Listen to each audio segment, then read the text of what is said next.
कि 2014 के पहले लगातार देश में आतंकी घटनाएं होती थी। उन्हीं आतंकियों को जब पकड़ा जाता था तो उनकी वकालत करने वाले लोग कौन थे? ये कहीं ना कहीं कांग्रेस प्रायोजित लोग थे। जब कभी भी भारतीय सेना ने पाकिस्तानियों को जवाब देना चाहा, सबसे पहले आगे बढ़कर भारतीय सेना के रुख को रोकने का काम किसने किया?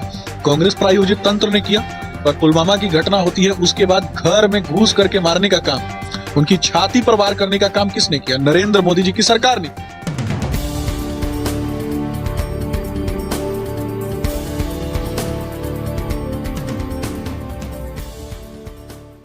नमस्कार, मैं सोनम सिंह और अभी आप हमारे साथ जुड़े पटना दर्शन न्यूज में। लोग कहते हैं कि मीडिया गोदी मीडिया हो चुकी है, तो आज हमारी बात शशांक जी से होगी, जो बीजेपी के प्रवक्ता है। उनसे साफ साफ बातें की जाएगी, बिल्कुल अनफिल्टर्ड कह सकते हैं कि आखिर बीजेपी पे जो इतने एलिगेशंस लगते हैं, तो सिर्फ एलिगेशंस पे बात क्यों होते हैं? बीजेपी ने जो किया उस बात को क्यों नहीं गिनते हैं? तो जी, आप रेगुलरली सुनते होंगे ना कि विपक्षी पार्टी आरोप लगाती है कि बीजेपी का ये घोटाला क्यों नहीं सामने आता, इलेक्टोरल बॉन्ड पे बात क्यों नहीं करते, राफेल पे बात क्यों नहीं करते, पुलवामा पे जो एयर स्ट्राइक हुआ उस पे क्यों नहीं बात करते। ये इन जनरल लोग आपको, ये जो विपक्षी पार्टी है वो हमेशा कहेंगे, उनके पास 2-3 बेसिक मुद्दे हैं, वो ये चीजें उठाते हैं। तो आखिर जो बीजेपी करती है उस बात को क्यों नहीं उठाते? देखिए, भारतीय जनता पार्टी ने हमेशा से वही किया जो देश के लिए आवश्यक है। और आपने 3 मुद्दे उठाए हैं, मैं तीनों मुद्दों पर आपको बताना चाहूँगा कि सिर्फ इतना बताना है कि 2014 के पहले लगातार देश में आतंकी घटनाएं होती थी। जब भी होली, दीपावली पर्व, जब भी 100 करोड़ से भी ज़्यादा सनातनी अपने पर्व त्योहारों को जब मनाने जाते थे, तो उसी दौरान आपने देखा होगा कि लगातार बॉम्ब विस्फोट की घटनाएं होती थी। और उन्हीं आतंकियों को जब पकड़ा जाता था तो उनकी वकालत करने वाले लोग कौन थे? ये कहीं ना कहीं कांग्रेस प्रायोजित लोग थे। देश की आर्थिक राजधानी मुंबई, और उस आर्थिक राजधानी मुंबई में ताज होटल पे हमला होता है। और ताज होटल पे हमला करने वाला व्यक्ति कौन? कसाब। और रेलवे स्टेशन पे हमला करने वाला व्यक्ति कौन? कसाब, जिसने हजारों लोगों को मारने का काम किया। और उसने हजारों लोगों को मारने के बाद जब उसको पकड़ा जाता है, उसको जेल में डाला जाता है, और जब उसको प्राण दंड की सजा हो जाती है तो उसको प्राण दंड से मुक्ति दिलाने के लिए बात करने वाला व्यक्ति कौन? सोनिया गांधी जी के जो सलाहकार थे, उन लोगों ने जाकर के उनको प्राण दंड से मुक्ति दिलाने की बात की। क्योंकि ये दूसरा कांधार चाहते थे, कि ताकि फिर से प्लेन हाईजैक हो और फिर से कांधार जैसी कोई घटना जो है वो भारत में हो। ये किसको खुश करने के लिए काम करते थे? ये भी समझना है। वोट बैंक के लिए सिर्फ एक कसाब को, वो भी क्यों? वो क्योंकि वो बाहरी मुसलमान था, इसलिए। वो तो देश का भी तो नहीं था।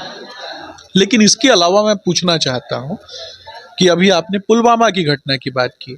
भारतीय सेना कभी भी कमजोर नहीं रही, लेकिन भारतीय सेना की इच्छा शक्ति को दबाने कुचलने वाला व्यक्ति कौन और पार्टी कौन? कांग्रेस।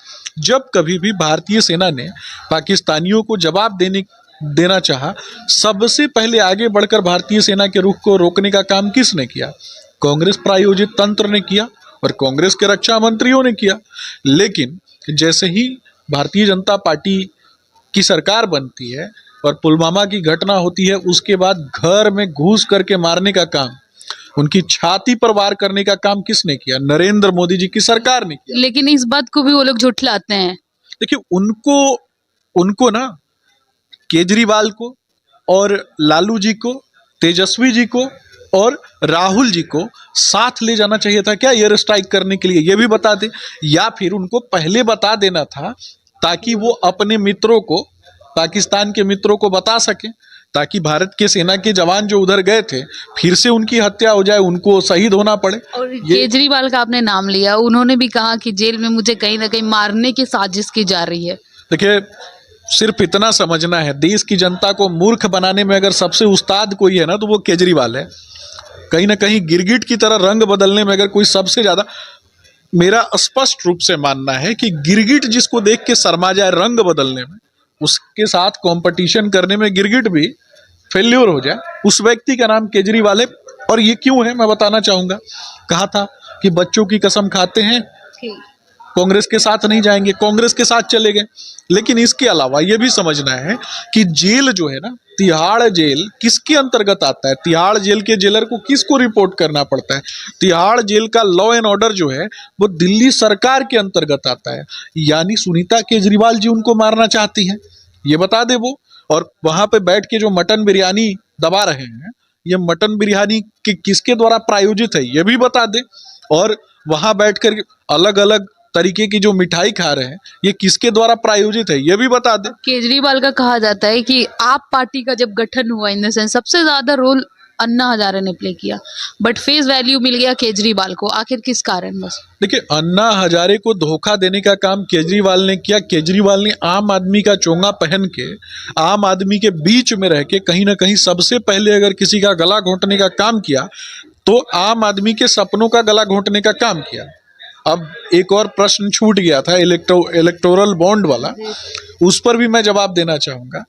देश में नरेंद्र मोदी जी की सरकार ने जब ट्रांसपेरेंट व्यवस्था लाने का काम किया ताकि ये जो पार्टियां जो है ना, ये चंदा चोरी के नाम पे जिस प्रकार से इन लोगों ने लूट मचा के रखी थी और कहीं ना कहीं इन लोगों ने बड़ी बड़ी कंपनियों को अपने चंगुल में फंसा करके रखा था, उनको बदनाम करके, उनको कहीं ना कहीं उनके तंत्र को तोड़ के ये लोग दलाली करने का जो सिस्टम इन लोगों ने बना के रखा था, उसको तोड़ने का अगर किसी ने काम किया तो नरेंद्र मोदी जी ने किया। भारतीय जनता पार्टी तो पूरे देश में कहीं ना कहीं हमारा जो सत्ता में है और सेवा काल हमारा चल रहा है। लेकिन सिर्फ इतना बताइए आप कि एक छोटी सी पार्टी है तृणमूल कांग्रेस, जो कि पश्चिम बंगाल में है, छोटे से राज्य में है, 1100 करोड़ रुपया चंदा इनको इलेक्टोरल बॉन्ड के माध्यम से कहां से प्राप्त हो गया, ये भी तो बताना है ना। और यही जानने के लिए ये सिस्टम लेकर के आए।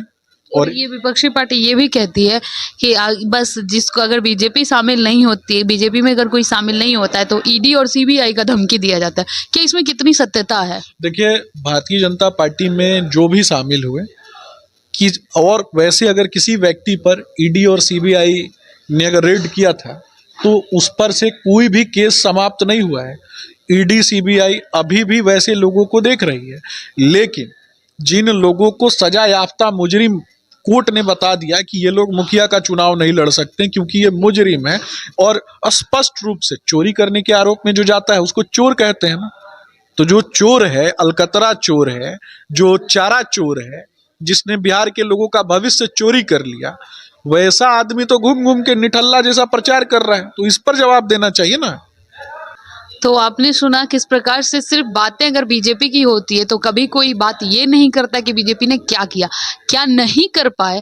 एक और बात मैं पूछना चाहूंगी, कुछ भी हो जाए, अभी कुछ भी, एक मर्डर हो जाए, एक रेप हो जाए, रोड खराब बन जाए, एग्जाम कैंसिल हो जाए, कुछ भी हो जाए, पूरे देश भारत में कोई एक गांव शहर छोटी से छोटी घटना भी हो जाए तो सीधा आरोप लगता है नरेंद्र मोदी। एक ही नाम सामने आता है कि नरेंद्र मोदी ऐसा कर रहे हैं, वो कुछ कर ही नहीं रहे, वो ऐसा किए। एक ही नाम लेके ये लोग बहुत गाना गाते हैं। देखिए, ये जो अफवाह मंडली के जो सरगना है, ये किसको मानते हैं अफवाह मंडली के सरगना? राहुल गांधी, सोनिया गांधी, तेजस्वी जी, लालू जी अलग अलग राज्यों में नाम बदलते हैं, चेहरा वही है।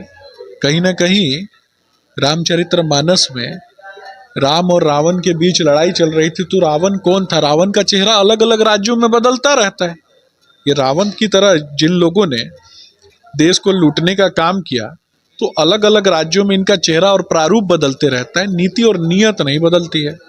इनकी नियत वही है, नीति वही है। 100 करोड़ से भी ज्यादा हिंदुओं की धार्मिक आस्था को लगातार इन लोगों ने चौपट करने का काम किया, तोड़ने का काम किया, मोरल वैल्यूज को डाउन करने का काम किया। जब राम मंदिर भी बन रहा था तो इन लोगों का कुछ अनाप शनाप बयान आता था, तो क्या ये लोग राम को नहीं मान के अल्लाह अकबर कर रहे हैं? निश्चित रूप से ये मुसलमानों के तुष्टीकरण के लिए 100 करोड़ से भी ज्यादा हिंदुओं की धार्मिक आस्था जो है उसको खंडित करना चाहते हैं, उसको समाप्त कर देना चाहते हैं, बस वोट बैंक के लिए हो रहा है। निश्चित रूप से। तो आपने देखा शशांक जी ने क्या खूब कहा कि बीजेपी जो भी कर रही है वो जनता की सेवा कार्यकाल में कर रही है। जब बात आरजेडी की आती है तो वो सब बस सरगना है, चोरों के गुट है, अलकतरा, जो बहुत सारे आरोप लगे हैं उन पे।